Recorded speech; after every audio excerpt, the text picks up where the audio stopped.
Hello Venkat, எப்படி இருக்க? உனக்கான இந்த சூப்பரான சயின்ஸ் மாஸ்டர் கிளாஸ்க்கு உன்னை வரவேற்கிறதுல எனக்கு ரொம்ப சந்தோஷம். நான் தான் உன்னோட சயின்ஸ் டீச்சர் பேசுகிறேன்.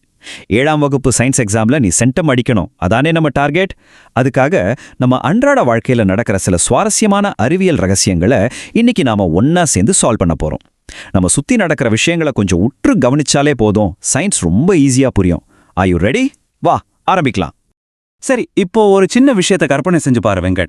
நீ நல்லா சூடா ஒரு கப்ல பால் இல்லைனா டீ குடிக்கிறேன்னு வைப்போம்.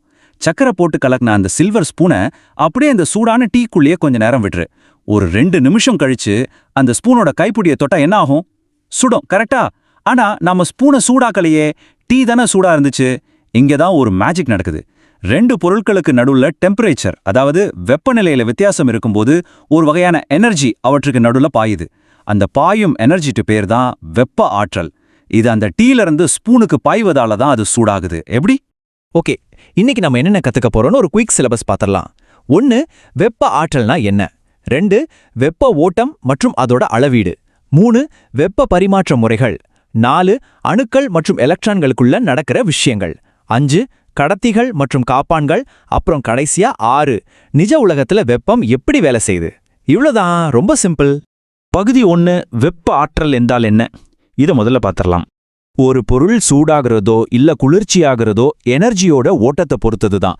இந்த எனர்ஜி ஒரு பொருளுக்குள்ள போகும்போது அது சூடாகுது, வெளியேறும்போது அது குளிர்ச்சியாகுது. ஆனா இங்க தான் வெங்கட், எக்ஸாம்ல நிறைய பேரு கன்ஃபியூஸ் ஆகி தப்பு பண்ணுவாங்க. நீ அந்த தப்பை பண்ணிடக்கூடாது. நல்லா கவனிச்சுக்கோ. வெப்பமும் வெப்பநிலையும் ஒன்னே கிடையாது. வெப்பநிலை, அதாவது டெம்பரேச்சர்ன்றது ஒரு எனர்ஜி இல்ல. ஒரு பொருளோட டெம்பரேச்சர் நமக்கு தெரிஞ்சா அதுக்குள்ள எவ்வளோ வெப்ப ஆற்றல் இருக்குன்னு நம்மளால கணக்கிட முடியும். அவ்வளோதான். ரெண்டுக்கும் சம்பந்தம் இருக்கு, ஆனா ரெண்டும் வெவ்வேறு. மைண்ட்ல ஃபிக்ஸ் பண்ணிக்கோ. அடுத்து பகுதி 2, வெப்ப ஓட்டம் மற்றும் அளவீடு. இந்த எனர்ஜி எப்படி டிராவல் ஆகுதுன்னு பார்க்கலாம். இந்த வெப்ப ஆற்றல் பயணம் செய்யறதுல ஒரு ரொம்ப ஸ்ட்ரிக்டான ரூல் இருக்கு. அது என்னன்னா, வெப்பம் எப்பவுமே தானாகவே அதிக சூடா இருக்கிற இடத்துல இருந்து குறைவான சூடு இருக்கிற, அதாவது குளிரான இடத்துக்கு மட்டும்தான் பாயும். எக்காரணத்தை கொண்டும் இது ரிவர்ஸ்ல, அதாவது குளிரான இடத்துல இருந்து சூடான இடத்துக்கு பாயவே பாயாது. No chance. அதே மாதிரி 2 பொருட்களோட வெப்பநிலையும் ஈக்குவல் ஆகிற வரைக்கும் இந்த ஓட்டம் நடந்துகிட்டே இருக்கும். கடைசியா ரெண்டும் சமமான ஒரு பேலன்ஸ்டு டெம்பரேச்சர்ல வந்து நிற்கும். இதை இன்னும் பிராக்டிக்கலா புரிஞ்சுக்க ஒரு குட்டி எக்ஸ்பெரிமெண்ட் பண்ணுவோமா? 2 கிளாஸ்ல நல்ல சில்லுன்னு இருக்கிற தண்ணியை எடுத்துக்கோ. இப்போ கொதிக்கிற தண்ணில போட்டு நல்ல சூடாக்கின ஒரு காயினை ஒரு இடுக்கி மூலமா எடுத்து அந்த 2 கிளாஸ்ல ஏதாவது ஒரு கிளாஸ்ல மட்டும் போடு. ஒரு 2 நிமிஷம் வெயிட் பண்ணிட்டு 2 கிளாஸ்லயும் உன் விரலை விட்டு செக் பண்ணி பாரு. காயின் போட்ட கிளாஸ் தண்ணி மட்டும் இப்போ கொஞ்சம் சூடா இருக்கும். இதை எதை காட்டுது? அந்த சூடான காயின்ல இருந்த வெப்ப எனர்ஜி அந்த குளிர்ந்த நீருக்கு டிரான்ஸ்ஃபர் ஆயிருக்கு. கரெக்டா? எக்ஸாமுக்கு இது ஒரு சூப்பர் ப்ரோ டிப், குறிச்சு வச்சுக்கோ. நாம தூரத்தை சென்டிமீட்டர், மீட்டர்னு அளக்கிறோம் இல்லையா? அதே மாதிரி எனர்ஜியை அளக்கவும் ஒரு அளவீடு இருக்கு. இன்டர்நேஷனல் சிஸ்டம், அதாவது எஸ்ஐ முறைப்படி வெப்ப ஆற்றலை ஜூல்கள் அப்படின்ற அலகால அளக்கிறோம். இதோட சிம்பல் இங்கிலீஷ் எழுத்தான J. 1 மார்க்ல கண்டிப்பா வரும், மறக்கவே கூடாது. சரி, பகுதி 3, வெப்ப பரிமாற்ற முறைகள். வெப்பம் எப்படி ஒரு இடத்துல இருந்து இன்னொரு இடத்துக்கு போகுதுன்னு பார்க்கலாம். வெப்பம் பரவுறதுல 3 மெயின் மெத்தட்ஸ் இருக்கு. கடத்துதல், சலனம், அப்புறம் கதிர்வீச்சு. இங்கிலீஷ்ல கண்டக்ஷன், கன்வெக்ஷன், ரேடியேஷன்னு சொல்லுவோம். ஆனா உன்னோட எக்ஸாம் சிலபஸ் படி நாம இன்னைக்கு கடத்துதல், அதாவது கண்டக்ஷன் மேல தான் ஃபோக்கஸ் பண்ண போறோம். திடப்பொருட்கள்ல, அதாவது சாலிட் ஆப்ஜெக்ட்ஸ்ல வெப்பம் இப்படித்தான் பரவும். நம்ம ஸ்டார்டிங்ல பார்த்த அந்த டீ கப் ஸ்பூன் எப்படி சூடாச்சு, அது இந்த கடத்துதல் முறையில தான். அடுத்து பகுதி 4, அணுக்கள் மற்றும் எலக்ட்ரான்களின் உள்ளே.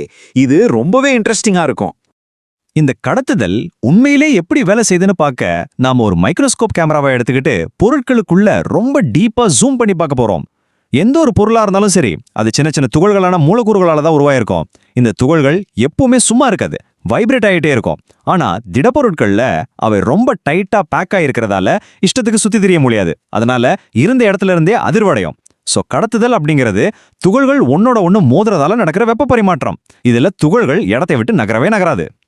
இந்த மூலக்கூறுகளோட பேசிக் பில்டிங் பிளாக்ஸ் தான் அணுக்கள், அதாவது ஆட்டம்ஸ். ஒரு அணுவுக்குள்ள பாத்தீங்கன்னா சென்டர்ல பாசிட்டிவ் சார்ஜ் இருக்கிற ஒரு உட்கரு இருக்கும். அதை சுத்தி நெகட்டிவ் சார்ஜ் இருக்கிற எலக்ட்ரான்கள் சுத்திக்கிட்டு இருக்கும். இந்த பேசிக் ஸ்ட்ரக்சர் உனக்கு புரிஞ்சாதான் உள்ள நடக்கிற அந்த மைக்ரோஸ்கோபிக் டான்ஸ் உனக்கு கிளியரா புரியும். இப்போ ஒரு இரும்பு கம்பியோட ஒரு முனைய சூடாக்கும் போது உள்ள என்ன நடக்குதுன்னு பார்க்கலாம். வெப்பம் பட்ட உடனே அங்க இருக்கிற துகள்கள் ரொம்ப ஸ்பீடா வைப்ரேட் ஆக ஆரம்பிக்கும். இப்படி ஸ்பீடா ஆடுற துகள்கள் பக்கத்துல கொஞ்சம் ஸ்லோவா இருக்கிற துகள்கள் மேல போய் டம்முன்னு மோதும். இப்படி ஒண்ணுக்கு பின் ஒண்ணா எனர்ஜி பாஸ் ஆகும். இதுல ஒரு ஸ்பெஷல் என்னன்னா, உலோகங்கள்ல அதாவது மெட்டல்ஸ்ல ரொம்ப ஃப்ரீயா சுத்துற சில எலக்ட்ரான்கள் இருக்கும்.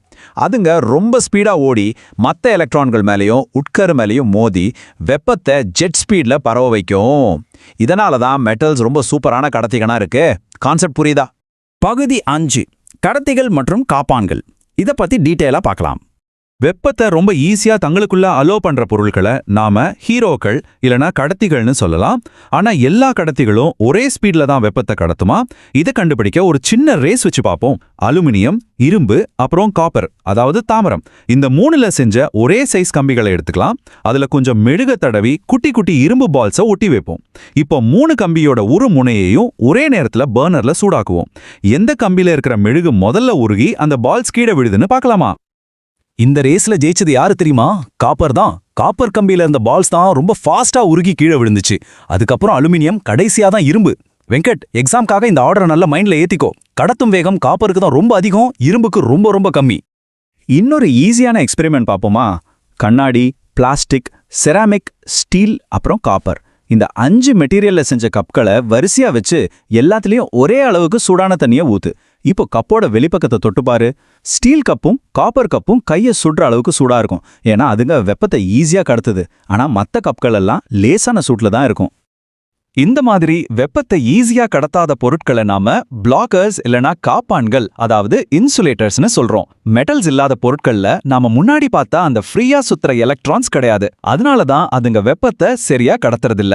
மரம், களிமண், ரப்பர், பிளாஸ்டிக் இதெல்லாம் இதுக்கு நல்ல உதாரணம். ரொம்ப இன்ட்ரெஸ்டிங்கான விஷயம் என்னன்னா, காத்து, தண்ணி இது ரெண்டும் கூட ரொம்ப நல்ல காப்பான்கள் தான். குளிர்காலத்துல நாம போடுற ஸ்வெட்டர், கம்பளி ஆடைகள் எல்லாம் எப்படி வேலை செய்யுதுன்னு யோசிச்சிருக்கியா? அந்த துணியில இருக்கிற நூல்களுக்கு நடுவுல காத்து லாக் ஆயிடும். காத்து ஒரு காப்பான் அப்படிங்கறதால நம்ம உடம்புல இருக்கிற சூட்டை அது வெளியே போக விடாம தடுத்து நம்மள எப்பவும் வெதுவெதுப்பா வச்சுக்குது. சமலாஜிக்ல லாஸ்ட் பகுதி 6 நிஜ உலகில் வெப்பம். நாம படிச்சத பிராக்டிக்கலா பார்க்கலாம். இப்போ உனக்கே ஆன்சர் தெரிஞ்சிருக்கும். நாம ஏன் சுட சுட காஃபியையோ டீயையோ செராமிக் கப்ல குடிக்கிறோன்னு. செராமிக் அப்படிங்கிறது ஒரு பிளாக்கர், அதாவது காப்பான். அது சூடான டீயோட வெப்பத்தை உன் கைக்கு வரவிடாம தடுக்குது. அதனால சேஃபா பிடிக்க முடியுது. அதே கொதிக்கிற தண்ணிய ஒரு சில்வர் கப்ல ஊத்தி பிடிச்சு பாரு, வெப்பம் ஜெட் ஸ்பீட்ல உன் கைக்கு வந்து சுட்டுடும். உனக்கு ரொம்ப முக்கியமான வார்னிங் தரேன். நல்லா தடிமனா இருக்கிற நார்மல் கிளாஸ் கப்ல கொதிக்கிற தண்ணியை ஊத்துனா என்ன ஆகும்னு தெரியுமா? கிளாஸ் ஒரு காப்பான்.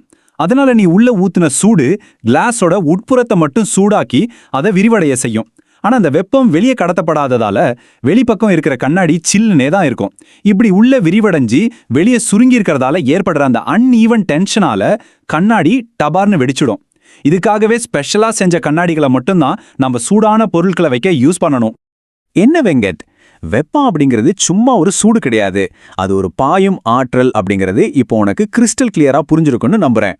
இன்னைக்கு நாம பார்த்த கடத்திகள், காப்பான்கள், அணுக்களோட வைப்ரேஷன் இதெல்லாத்தையும் நல்ல ஞாபகம் வச்சுக்கோ. இத படிச்சாலே எக்ஸாம்ல நீதான் டாப்பர். அப்புறம் இந்த விளக்கம் கண்டிப்பா உனக்கு யூஸ்ஃபுல்லா இருந்திருக்கும். உன்னோட ஃப்ரெண்ட்ஸும் எக்ஸாம்ல நிறைய மார்க் வாங்கணும்ல, அதனால இதை உன் கிளாஸ்மேட்ஸ் எல்லாருக்கும் ஷேர் பண்ணு. எல்லாரும் ஒன்னா சேர்ந்து சயின்ஸ் படிப்போம், எக்ஸாம்ல தட்டி தூக்குறோம். சரி, கிளாஸை முடிக்கிறதுக்கு முன்னாடி உனக்கு ஒரு கேள்வி. விண்வெளியில காத்தே கிடையாது, அது ஒரு முழுமையான வெற்றிடம். அப்படியானால் கோடிக்கணக்கான மைல்கள் தாண்டி இருக்கிற சூரியனோட வெப்பம் எப்படி எந்த ஊடகமும் இல்லாம பூமியை வந்து சேருது? கொஞ்சம் யோசிச்சு பாரு. இதுக்கான விடைய நம்மளோட அடுத்த பதிவுல டீட்டெயிலா பார்க்கலாம். பாய் வெங்கட், ஆல் தி பெஸ்ட்.